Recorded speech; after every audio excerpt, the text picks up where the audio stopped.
The town of Red Bluff, Texas, had an opinion about Maggie Calloway.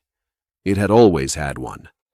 From the time she was 12 years old and already taller than most of the boys in her class, through the years when she grew into a woman who was, by the measurements that Red Bluff applied to such things, simply too much. Too tall, too loud when she laughed, which she did often and without apology.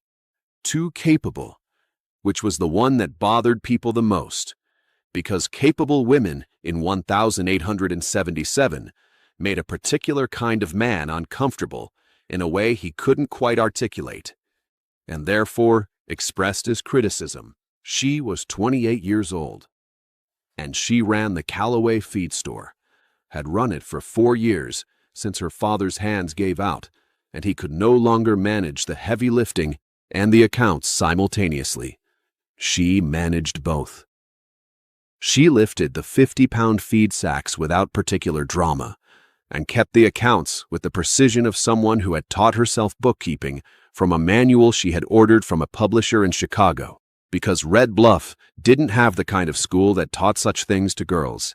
She was 5 feet 10 inches tall, remarkable in 1877 anywhere, and particularly remarkable in a small Texas town, where the average man stood 5 feet 7, and where her height was commented upon with the regularity of weather. She had been proposed to twice. The first time, at 23, by a farmer named Grady, whose primary concern, she had gathered from the conversation, was that she could help with the harvest. She had declined. The second time, at 26, by a shopkeeper from Abilene who had come through on business and he had left Red Bluff the following morning. The town's conclusion, delivered in the way that small towns deliver conclusions, not all at once, but through the accumulated weight of 100 small comments over many years, was that Maggie Calloway was simply too much for any man. Maggie had her own conclusion about this, which was that the men she had encountered had been too little for her, which was a different problem and one she found less distressing than the town seemed to think she should. She was also not, if she was honest with herself in the quiet of the feed store evenings, when the accounts were done and the town had gone home and the Texas dark came down around the building, not entirely satisfied either. There was a thing she hadn't found. She knew its shape without knowing its name. She had stopped expecting to find it in Red Bluff, which had shown her most of what it had. She was wrong about that. He arrived on a Wednesday in October. His name was Cole Bridger, and he had come to Red Bluff because the nearest ranch of any size, the McCready operation, 8 miles east, had hired him as their new foreman, which was a position he had earned through 12 years of cattle work in 3 states, and which he had accepted because the McCready spread was good land and the pay was fair, and he was 35 years old and tired of moving. He came to the Calloway feed store on his first morning in town, because the feed store was where a new ranch foreman went first, to establish accounts and pricing and the working relationship that would govern the next several years of his professional life. He pushed through the door at 8 o'clock. Maggie was lifting a sack of grain from the floor to the shelf behind the counter. A 50-pound sack, handled with the efficiency of someone who most women he'd met, and taller than several men. She had dark red hair that was pinned up with the practical efficiency of someone who pins their hair to keep it out of the way, rather than to make a point about it. Brown eyes, direct and assessing. A canvas apron over a dark blue dress. Hands that were capable. He noticed hands, having worked with them his whole life. "Morning," she said. "What can I help you with?" "I'm the new foreman at McCready's," he said. "Cole Bridger. I need to set up an account." "Bridger," she said. She went to the ledger on the counter. "How do you spell it?" He told her. She wrote it without looking up. "What are your quantities?" she said. He told her that too. She wrote it down with the speed of someone who has been doing this for years. "Terms are payment on the 1st of the month," she said. McCready's previous account was always current. I'll extend the same terms. Appreciated, he said. Their eyes met in the particular way they had met when he came through the door. Direct, without performance.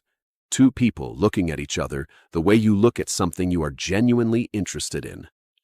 You new to the territory? She said. Came from Wyoming, he said. Before that, Colorado. Before that, Kansas. Long way, she said. Ready to stop? He said. She looked at him for a moment with those direct brown eyes. Well, she said, Red Bluff is a decent place to stop. So far, he said. She almost smiled. He went back to McCready's. But he thought about the feed store the whole ride out. He came back Thursday. Not for feed. The account was established. The first delivery wasn't due until the following week. Himself, which were accurate as far as they went. Maggie was behind the counter. She looked up when he came in. Mr. Bridger, she said. Miss Calloway, he said. I don't need anything. I was passing and I thought I'd... He stopped. She waited. I thought I'd see if you had any recommendations for the town, he said. I'm new. A person who knows the place is useful. She looked at him with the expression of someone who is evaluating the stated reason for a visit and has formed an opinion about its completeness. Recommendations, she said. Where to eat, he said. Who to trust, what to avoid. She leaned on the counter. Mrs. Porto's on the south end does the best food, she said. The barber on Main Street is honest, and the one on 2nd Street is not. The sheriff is competent. The town council is less so. The Harmon brothers at the livery will try to overcharge you until they figure out you know horses, at which point they'll treat you fairly. She paused. Anything else? Who should I avoid? He said.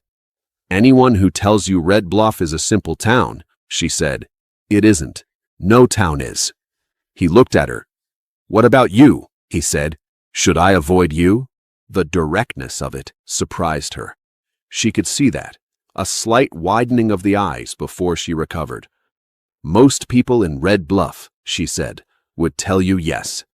Most people in Red Bluff, he said, don't know what they're talking about.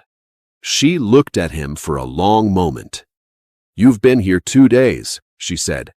Long enough, he said. He bought a small bag of grain he didn't need, said good morning, and left. Maggie stood at the counter for a moment. Small towns notice everything. By the end of the 2nd week, it was known that the new McCready foreman came to the feed store more often than the feed schedule required. By the end of the 3rd week, it was known that he and Maggie Calloway had been seen talking on the feed store porch on 2 separate evenings after closing.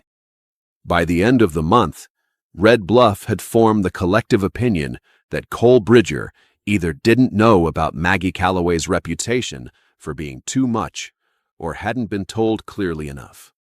Several people took it upon themselves to tell him clearly enough.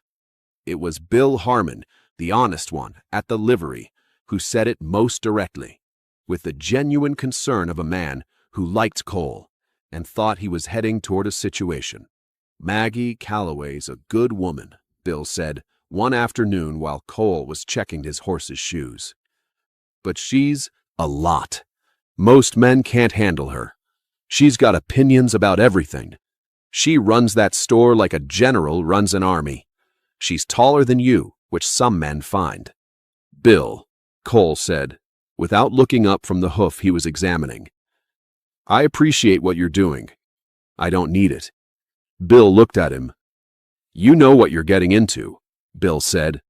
It wasn't quite a question. I know what I'm hoping to get into, Cole said, which is a conversation with a woman who has something worth saying. That's rarer than people think. Bill thought about this. She's turned down 2 men already, he said. Good, Cole said. That tells me she knows her own mind. Bill scratched his head. You're a strange man, Bridger, he said. Probably, Cole agreed. and went back to the hoof. It was a Friday in November when it changed. Cole had come by the store at closing time, 6 o'clock, the Texas fall dark coming down fast, with no particular excuse prepared, which was itself a kind of honesty. Maggie was locking the front door when he rode up, and she turned and looked at him and waited. "I don't have a reason," he said from the saddle. "I know," she said. "I thought we can walk," he said. "Along the river, if you wanted." She looked at him for a moment. Then she untied her apron and hung it on the door peg and said, "Give me a minute." They walked along the Red Bluff River in the early dark, the cottonwoods bare now, and the water low, and the stars beginning over the flat Texas horizon. It was cold enough for breath to show, and Maggie had put on her coat, a good wool coat, dark green, that suited her in the way that things suit people when they've chosen them without consulting anyone else's opinion. Not carefully, not the conversation of two people managing the impression they're making. The other kind. She told him about the feed store, and her father, and the manual she'd ordered from Chicago, and what it had felt like to teach herself bookkeeping at 19 because she needed to know it, and there was no one to teach her. He told her about Wyoming and Colorado and Kansas, and the 12 years of moving, and why he had finally decided to stop, and what stopping felt like after that long in motion. "Why Red Bluff?" she said, specifically. "McCready's offered the position," he said, "but I'd looked at 3 other offers before I took it." He paused. Something about this part of the territory felt right. "The land?" She said. "You're not subtle," she said. "No," he said. "I never saw the point." They walked a while, in the comfortable silence of people who have found that the other person's quiet is not empty. Then Maggie said, with the honesty that was simply her way, "People have been telling you things about me." "Yes," he said. "What things?" "That you're too much," he said, "for any man." She looked at the river. "And," she said, "and I've spent 3 weeks having conversations with you," he said, "and I think the people who said that were measuring you against men who weren't big enough for the measurement." He paused. "That's not your problem. That's theirs." She was quiet for a long moment. "You don't know me that well," she said. "I know you well enough," he said. "I know you taught yourself bookkeeping from a manual because you needed to know it. I know you run that store the way it ought to be run. I know you said no to 2 men who weren't right and didn't apologize for it." He looked at her. "I know that when you laugh, it's because something is actually funny and not because someone expects you to." She stopped walking. She turned and looked at him. In the early dark, with the cottonwoods bare above them and the river running low and cold beside them, she looked at Cole Bridger with the full attention of someone who has been seen clearly and is deciding what to do about it. "Cole," she said. "Yes," he said. "What exactly are you doing?" she said. "I'm telling you," he said, "that I think the town of Red Bluff has been wrong about you for a long time, and I'd like the chance to be right about you instead." He paused. "If you'll let particular intimacy of cold air and open country." "All right," she said. "Just that." But it was enough. December came, and with it the particular quality of a Texas winter.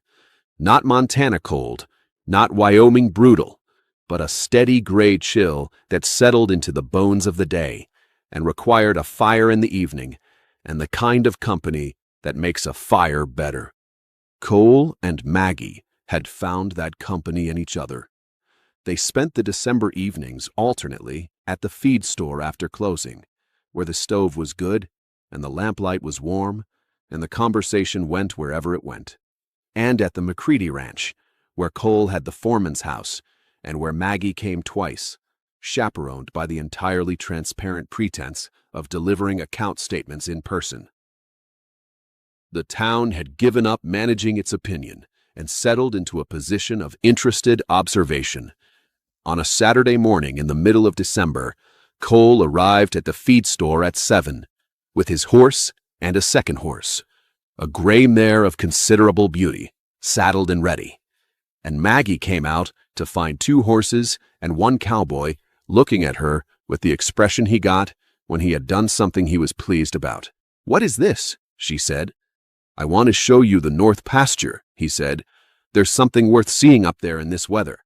He looked at the gray mare. "Her name is Silver. She's the steadiest horse on the McCready operation. 15 hands, deep chest, the right build." He paused. "She's the right build for you."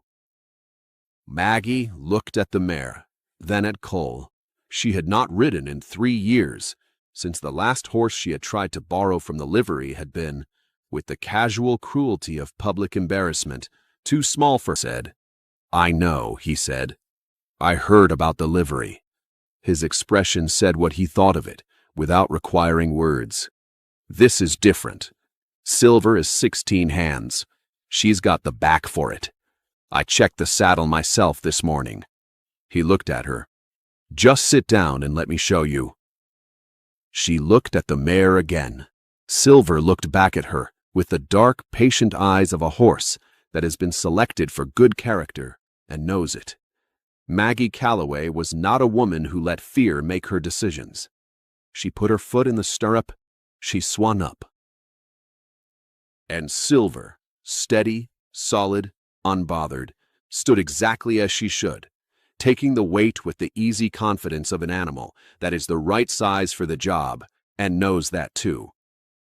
Maggie sat in the saddle and felt the ground from a height she hadn't felt in 3 years, and looked down at Cole Bridger, who was looking up at her with the expression she was coming to know, the one that was satisfaction and something warmer than satisfaction together. "Well?" he said. "Well," she said, and she was smiling, the real smile, the full one. "She fits." "She does," he said. He swung up on his own horse, and they rode north toward the McCready pasture in the December morning. And Maggie rode Silver with the ease of someone remembering something her body had known and been kept from. And the Texas winter opened up around them in its flat gray beauty. The north pasture was worth seeing.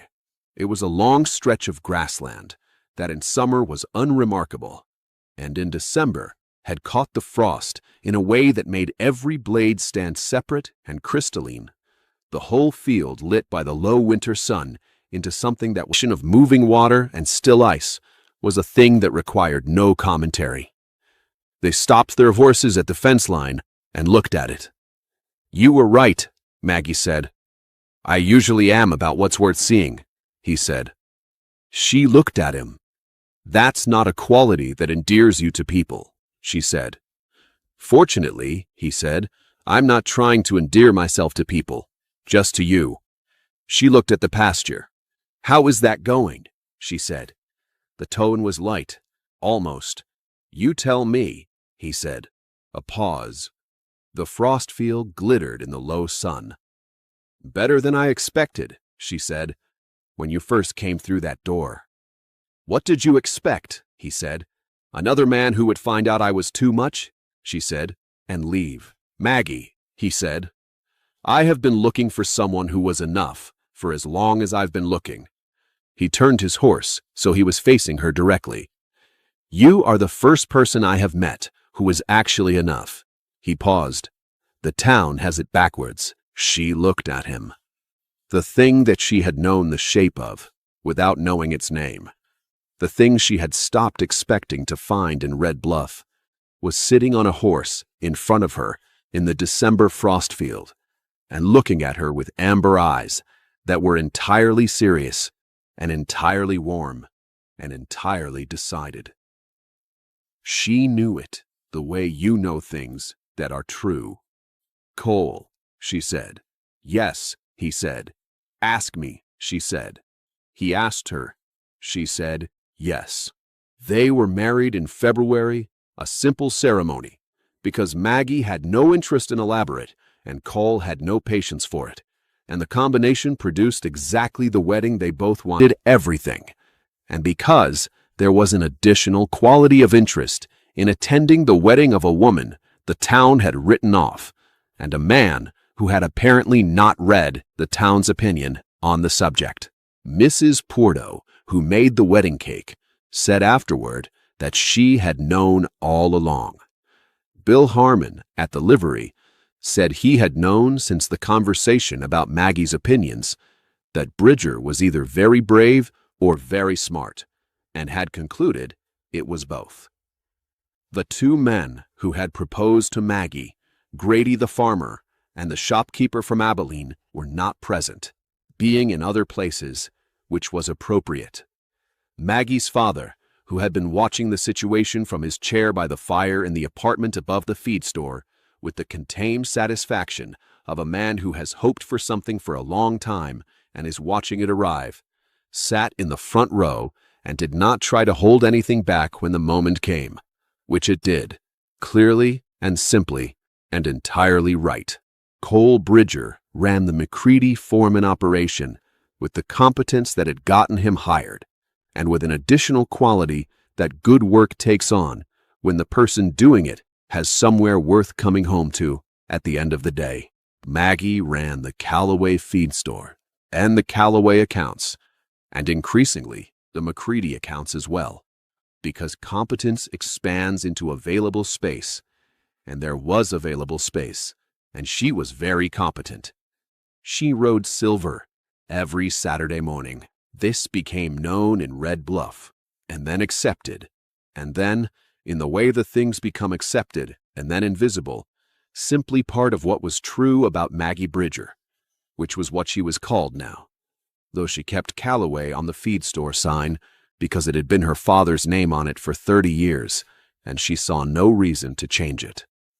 The town's opinion about her revised itself gradually, in the way that small-town opinions revise. Not with any announcement, not with any acknowledgement that a revision was occurring, but simply by the slow replacement of one set of comments with another. She was, and this was said with the particular approval that communities give to people who have found their right place, exactly right, which she had always been. It had simply taken the right man to say, "Sit down and let me show you."